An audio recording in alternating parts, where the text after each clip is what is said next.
What happens when incarceration steals years of your life, but purpose gives it back?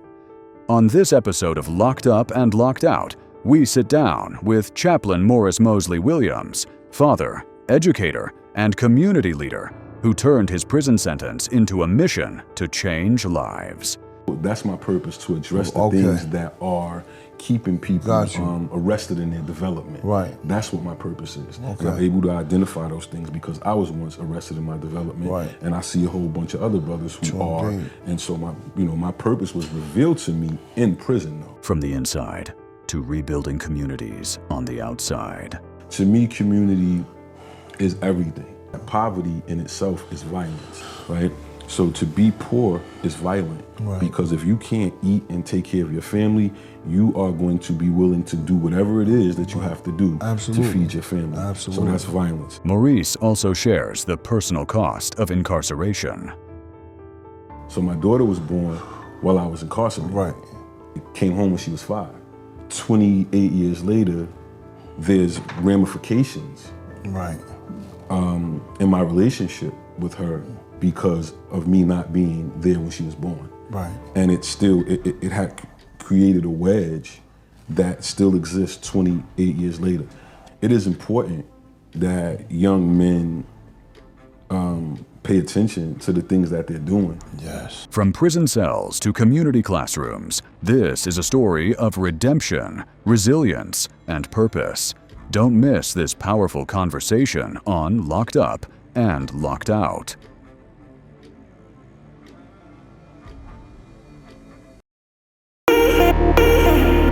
Thank you again for joining another episode of Locked Up and Locked Out, the podcast. Sure.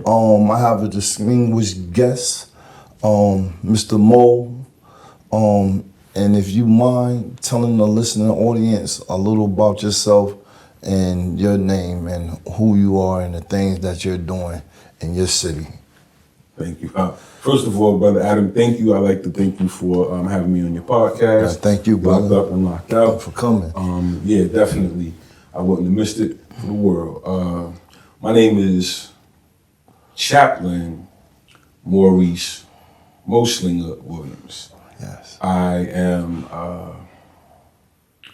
son of God first. I'm a father.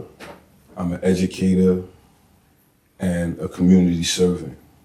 I do a lot of different things. So as this interview unfolds, we'll get into some of those things. Yeah. But I'm not really that big on talking about myself in a certain way. So when I'm asked questions, I'll give the information. Right.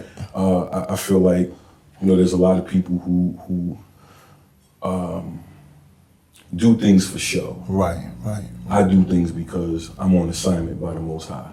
So with that said, let's get into whatever questions you got, my brother. So, where are you from originally? And where and how can people get to know, brother? Good question. Good question. I'm from Far Rockaway, Queens. I grew up in Far Rockaway, Queens, in the projects, Edgemere projects to be exact. Okay. And if you want to see who I am and what I do, you can log on to my website at afatherslove54.com. Again, like I said, I do a lot of different things. My main thing is youth development. Wow. Right? Okay. So I like working with young people to help them overcome the systemic roadblocks that are placed before them. Right. That right there is one of my passions as well, dealing with the youth, because it's a greater need, like for us coming back to our communities, showing the youth in our communities and abroad that we are standing up for them, that we're here, we see them, we listen, and I believe many times, sometimes too often, we're loose in the sense that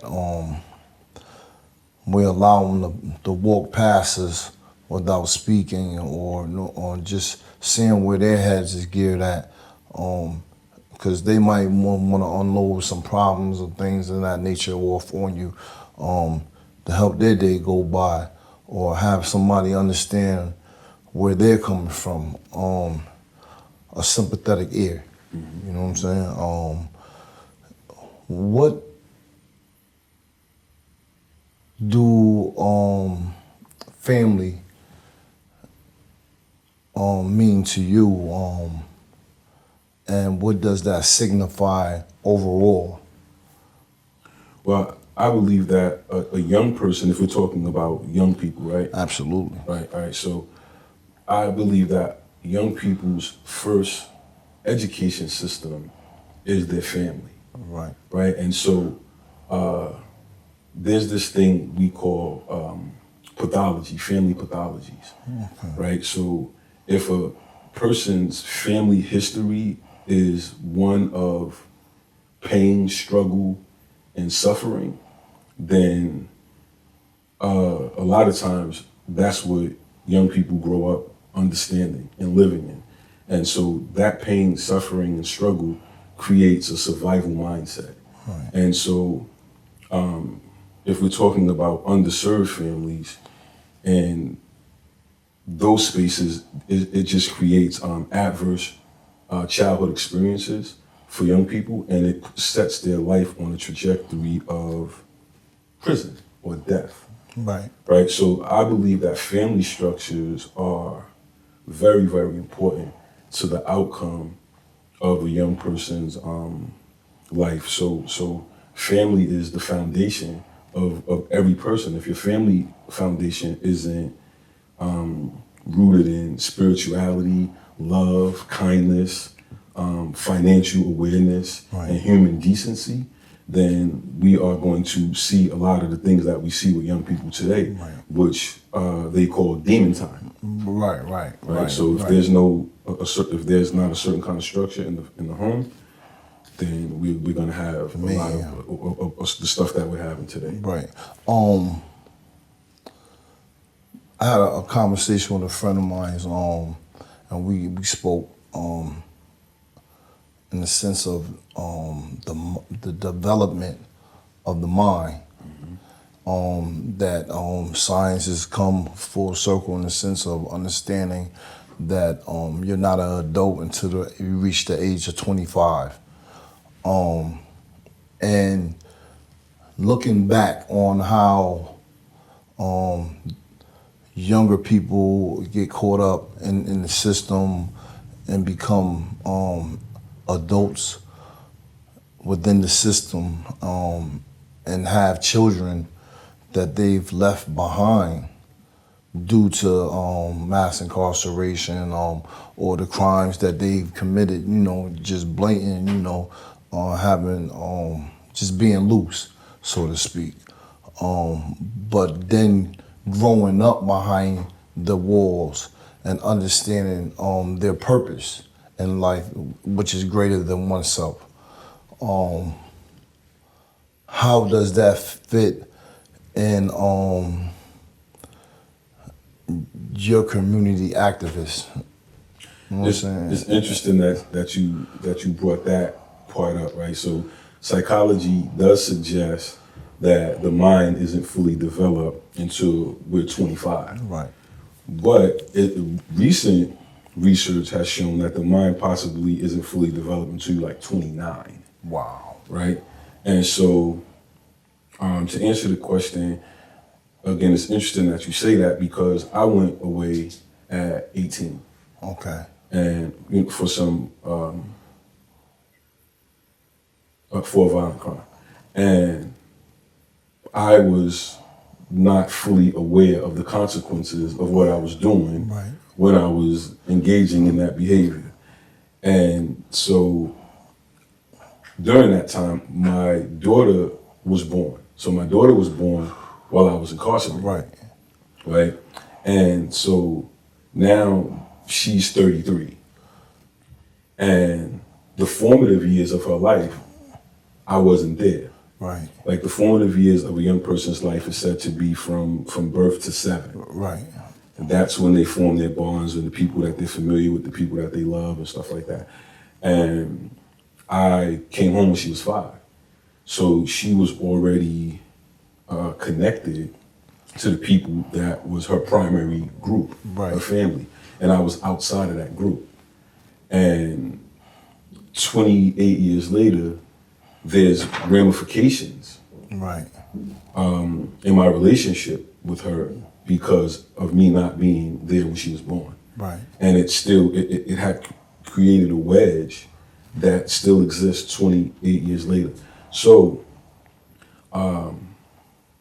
it is important that young men pay attention to the things that they're doing. Yes. Unfortunately, as black men in America, we don't have the opportunity to make the same mistakes as our, let's say, white counterparts. Right. Right? So we are held, and when I was getting in trouble back in the days, 16 years old was considered an adult. Right. So now it's like 18 or 19 or something like that. But we were children being sentenced as adult men. Right. So although psychology suggests what it suggests, it doesn't apply Right. to black men, if that answers your question. Absolutely, it does. It's a heavy topic that needs to be expunged on. I think in this society we don't do enough to address it. We like to brush over it and act as if it's going to disappear or it's going to mysteriously correct itself. But without the proper actors like you and I and others that are policy changers, psychiatrists, it's like a all hands on deck type of situation because we're constantly in a state of emergency. Either with the reentry of the brothers and sisters that's been hurled away for various crimes or wrongly convicted that come home and want to do good but don't have the basic tools to do good. I believe there's more that needs to be done around that because if you give, I believe, people a sense of belonging, there's great pride in that, and they're willing just to step up and show up each and every day to prove their worthiness for these things to be happening in their life. And you have a family that's restructuring because of these things, because he's no longer in the streets. He's no longer looking for a shortcut to do good things. He know what it takes, and he's rising to the occasion. And then, the violence that's ravishing our neighborhoods. Either having a car taken away from you or having a young adult life snuffed because he looked the wrong way, or he said the wrong thing, or he's not from this part of town. That's the things that we have to eradicate. And nobody's better suited than us to take on such a Hercules task. We have different hats, and that's the way God made it. But we have to utilize these multiple hats for the greater good of our communities and the communities abroad. So, in your own words, what do the sense of community mean to you? You know what I'm saying? And where do you see us at? You know what I mean? Where do you see your community at right now? To me, the most important, like I like to break words down. Absolutely. Calm, unity. So calm is like an abbreviation for communication, right? And then the word unity, right? So we have to communicate to create unity in our communities. Right. To me, community, and by the way, I was listening to everything that you said before, Right. and there was some things that I wanted to address, and if I remember, I'll get back to them. But one of the things that I wanted to say, what you were speaking about, is it made me think about social constructs, right? Things are constructed socially to keep people in certain spaces and certain boxes, and so when we are able to recognize those social constructs, we can start to tear them down and rebuild new ones. Right. And as we rebuild the new ones, we could start trying to address some of the root causes of the behaviors that are being exhibited by the people, our people. Right. Right. And some of the root causes of those things is that poverty in itself is violence. Right. So to be poor is violent. Right. Because if you can't eat and take care of your family, you are going to be willing to do whatever it is that you have to do Absolutely. to feed your family. Absolutely. So that's violence. And then long periods of not being able to take care of yourself socially creates mental health issues. Right. So on top of, and those are self-induced, Right. Because you just, society-induced mental illness. Then you got biological mental illness, and then we have self-induced mental illness by people self-medicating, using drugs and stuff like that, right? And so I think that we are dealing with a big mental health crisis in our communities that has been unaddressed. Like, so say people in our age group, when we was in school, they probably put a kid in special ed because of his behavior. But they are addressing the behavior and not the root cause of the behavior. So the cause of the behavior is that this person may have an intellectual or a developmental disability that's not being addressed. These people are grown now. Right. Right? And they have children. And none of these mental health issues were addressed. So now we're dealing with people with biological mental health things running around in our hoods. Right. And they think they gangster. Right. But it's not. You have like things going on that needs to be addressed. Right. Right. So that is some of the stuff that I wanted to address with what you were saying prior. We getting back to the community. To me, community is everything. Right. And what's really it's like a lot of invisible hands in our communities that are perpetuating certain types of things. And for example, in my neighborhood in Far Rockaway, like it reminds me of this town, like Connecticut or out of state town that is not really, it's not a city. Right. It's a town, like a suburban kind of place, right? Got you. Where people don't have access to certain types of resources. The resources are around, but people profit off of the ignorance of people in that specific community. So I see where the invisible hands won't allow me to have a school or allow my nonprofit to flourish in that community because they know that I have medicine. Right. And so just like Big Pharma, they don't want people to get healed from medication. Medication is not to heal you, because if they heal you, you can't come back and keep on the medication. Right. So the people, the protagonists or the antagonists in what's going on in the community don't want it to stop. Right? Because if it stops, then the money stops for certain kinds of things. And so our communities are not really ours because we got gatekeepers who are making sure certain things are perpetuated. Right? And so when you have a Maurice Williams that comes through, who was a juvenile delinquent, who didn't have a father, who taught himself how to read, who obtained a master's degree, became a college professor, who obtained another master's degree in social work from an Ivy League institution, right? And was born in the projects. That's not supposed to happen. And when I come, yes, so when I come back and I'm talking to the young homies, like, listen, this is the way out. Here go the ladder. I got problems with a lot of people. Right. I got problems with the street dudes.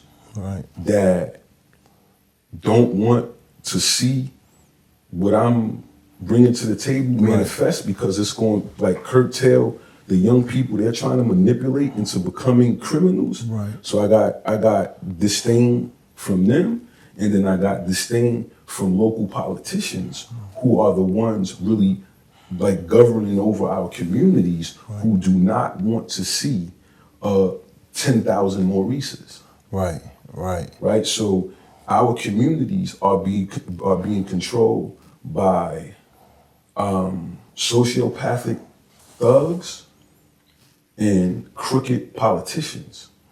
Right. So this game, this work that I do, being out here doing this, this is not something that you just talk. Right. Malcolm X and Martin Luther King, Medgar Evers, and all the people who were assassinated for trying to liberate the people, they were assassinated for a reason. Right.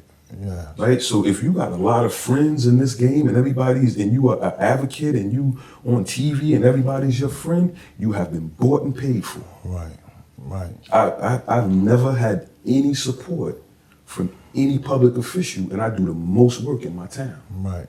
They don't support me because they want to keep those people oppressed on drugs and going back and forth to jail. Right. So when we talk about community, most of the communities that I know in New York City, they are so sick that if you try to bring them medicine, they will kill you. That's powerful because I have many people up on the panel, on this podcast, that we have these deep discussions on reentry, family, and a sense of purpose. And to think that in 2025 we have issues where people are bucking, doing the right thing. That should be applauded. That should be the moment where that and the communities abroad come out and like, I'm standing behind that cause, you know what I'm saying? Because it's a worthy cause. It's an honorable cause. And it's a call. It's a cause that enriches our community even more and uplifts the very people that's the fiber and the backbone of the community, and giving people a free space to be all they can be. You know what I'm saying? Moving forward in life, no matter what things you experience as far as being incarcerated, and coming home and meeting adversities, since a license, a social security card, or being able to put a roof over your head, which is something every human being should be furnished with, but understanding that's not the case. So it's like we have to make our own avenues and have these allies that's willing to help make these avenues more fluent.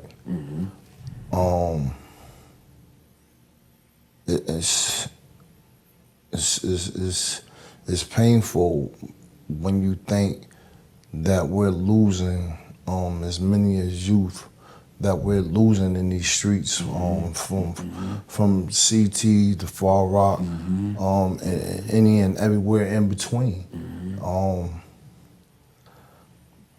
Something has to be changed. Something, or we have to have more of an outcry from people in our positions, that's willing to stand up and be accounted for. Just frankly, is unacceptable. I'm not going to allow you to lock me out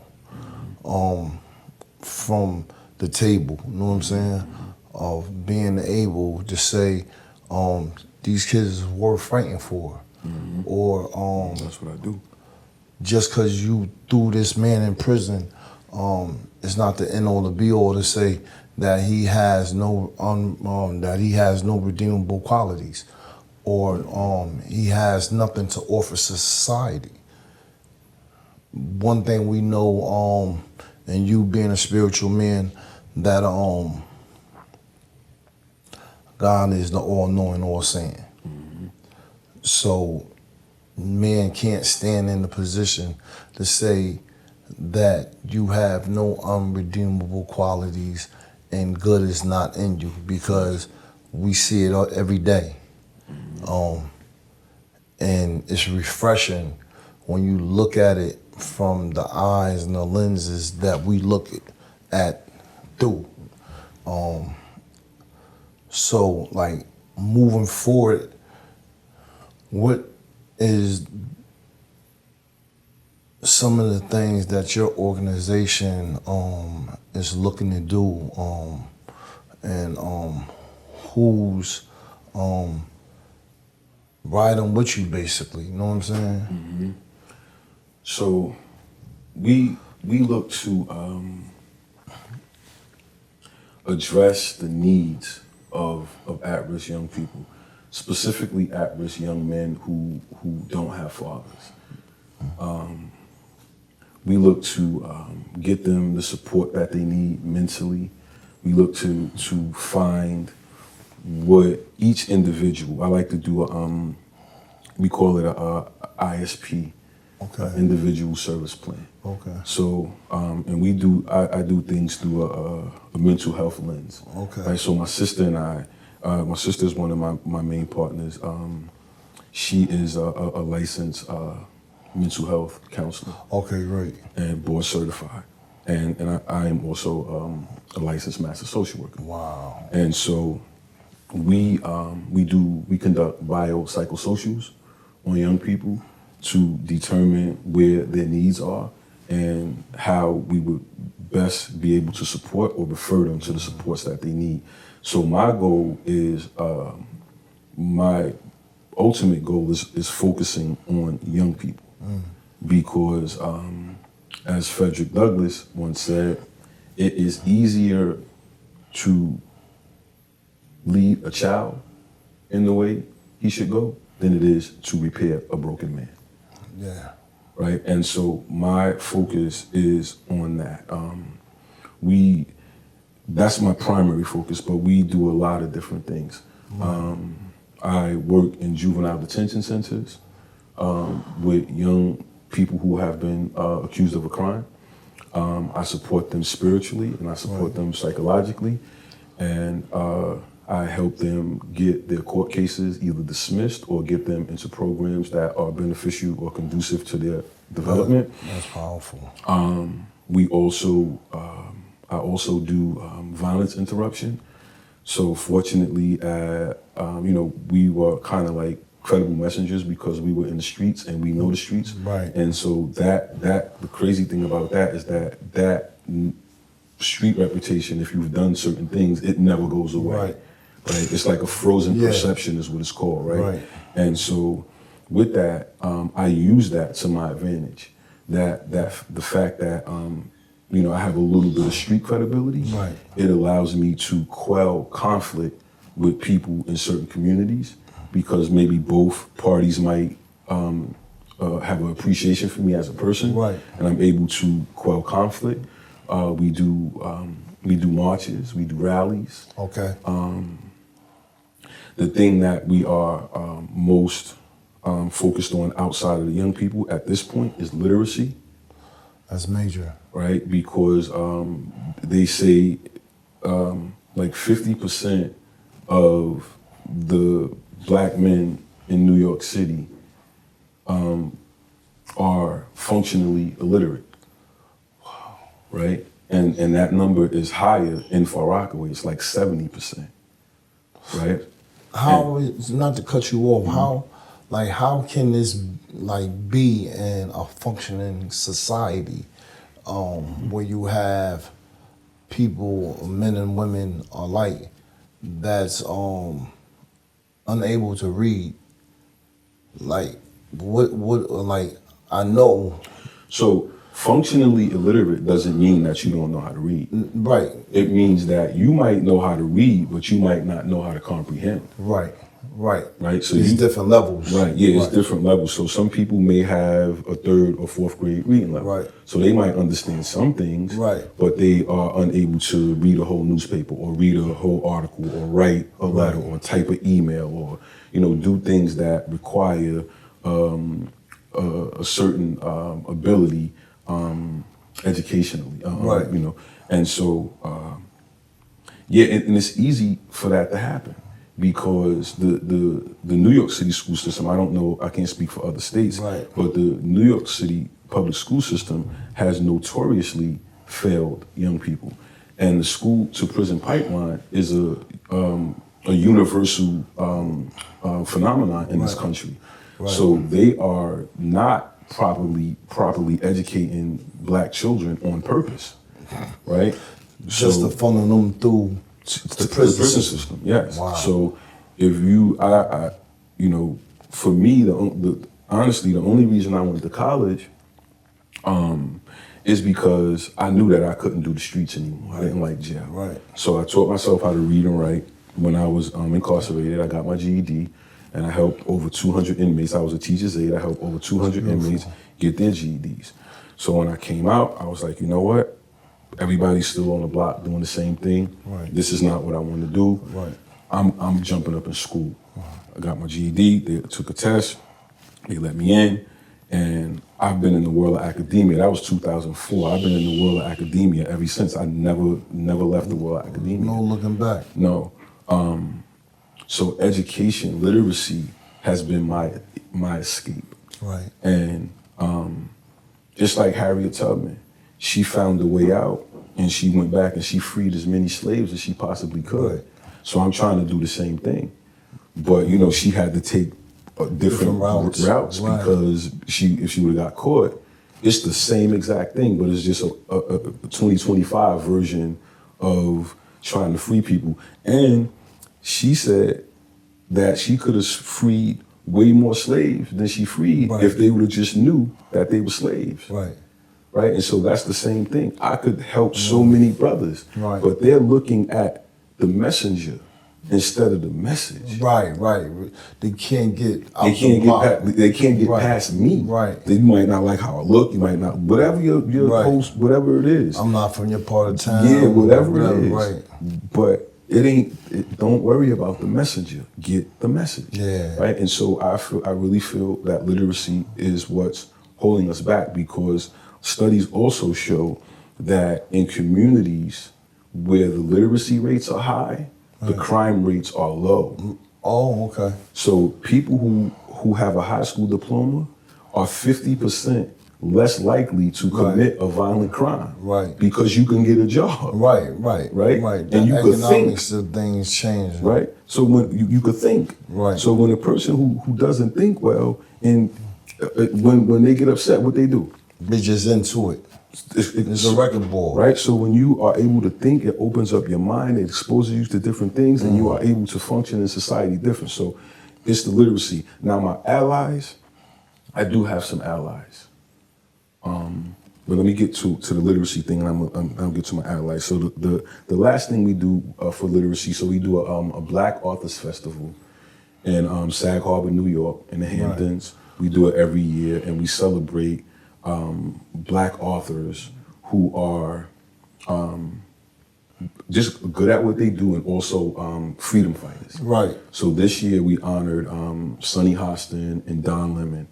Last year we honored Tamron Hall and Marcus Samuelson. Okay. Right. So we have A-list celebrities who come out and engage in our literacy initiatives, and also book banning. So we have a book banning campaign because Black books are being banned all across the country. So our history, the history of who we are, is being threatened by this new administration. Wow. So it's a lot going on, right? And so I am on just boots on the ground Right. in every aspect that I can be in, into preserving the lives of our young people and preserving our culture. Right. And so my allies is I have to give a major shout out to my wife. Right. Because if it wasn't for my wife, I wouldn't be as strong and focused and firm, and I just wouldn't be Right. this person if it wasn't for my wife. So shout out to her, and I thank God for her life. I love her life, love her down, and my mom and my sister, and my mom would come with the black card and be like, what need to be paid for, bro? Right.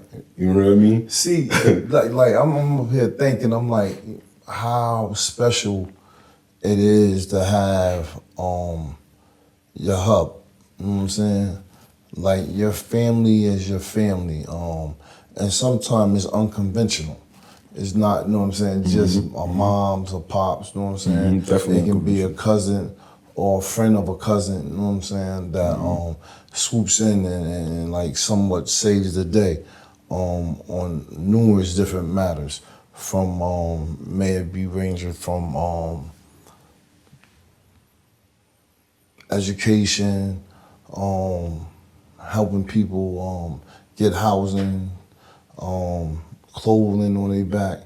It can be anything, like, and you just got them ride or dies that stand up and be accounted. Like, yo, we here, we helping, you know what I'm saying? No matter what you say. I'm good, I'm gonna make a way. Nah, I got you, I wanna make sure.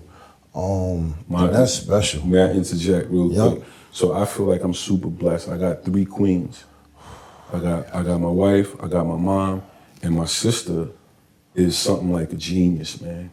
Like, my sister, the way she understands mental health is, and she's my younger sister, she's 3 years younger than me. Right. But the way she's been in mental health for 20 years. And so her understanding of the field has elevated my understanding of the field. Okay. And so, I do have some, my cousin Malik is like a brother. He's a brother Great cousin. brother. You know what I mean? Great. A brother cousin. And, he's one of the, say if I got 5 people that I go to people, he's one of the 5. Okay. But as far as my support system includes, I'm also a Prince Hall Mason. Okay. I'm Master Mason at the Sons of Kings, 123 in Brooklyn. So I have that brotherhood who supports me in certain ways. I have a newfound relationship with the Urban League. And I have a really good constituency with Columbia University. Question. So, do you do anything concerning reaching back into the prison system and helping, like, far as may it be books or setting up some type of structure for when they leave and come home? Reentry stuff. Right. So everything that we do is for young people. Right. So I have reentry support for young people who come from serving time. Right. And so I was in the process of creating something with a couple of friends, reentry stuff for guys like you and Malik and a couple of other guys that I know that did extensive periods of time. Right. But I want to have people who actually serve that amount of time working with me to develop that, because they have more experience in what their needs are than I would, right? And so that's something that's on the table, though. Right. Listen, man, this is special, man. We can go on for days. Definitely. Because it's a real need, and it's special when you got a man of the many hats that you wear. Thank you, sir. Present, because you get a lot of questions asked and answered, and you're just a treasure trove of knowledge, man. Thank you, know what I'm brother. I saying? appreciate that. And any way I can, you know what I'm saying, and my listening audience can help further your position and the things and get behind your movement, you know what I'm saying, to help you, man. Man, give us the website, you know what I'm saying, to look on and see the things that you're doing and what, you know, if it's a rally or a drive or something, man, listen, we'll push that narrative, man, Gotcha. because it's something that's really needed. We are as strong as our weakest link. And it doesn't encompass Connecticut. It doesn't, you know, stop at Brooklyn. You know what I'm saying? We want this to be a platform where you're home. You know what I'm saying? Definitely feel at home, bro. I definitely do. Black, white, brown, yellow. You know what I'm saying? And we're all affected. And it takes a community. You know what I'm saying? A true community to provoke change. And I definitely want to add that although I am pro-black, Yes. that doesn't mean I'm anti-anything. Right. I love all of God's children, True indeed. regardless of the hue of their skin. I just needed to put that out there because Right, I'll yes. be on my Malcolm, I'll be on Right, my thing. absolutely. But I love all people. You know, and it's never any shade to anybody, you know what I'm saying, Yes, that tap in and listen, because the issues that we face are real, and we're looking to move the needle in the right direction. With helping the youth, helping brothers and sisters that's formerly incarcerated or still behind that wall, fighting to be heard. And listen, this is the place. You know what I'm saying? Respect that. A free space for all to come and listen. So thank you to listening audience for being steadfast and listening to another podcast of Locked Up and Locked Out. Man, brother, man, appreciate you, man.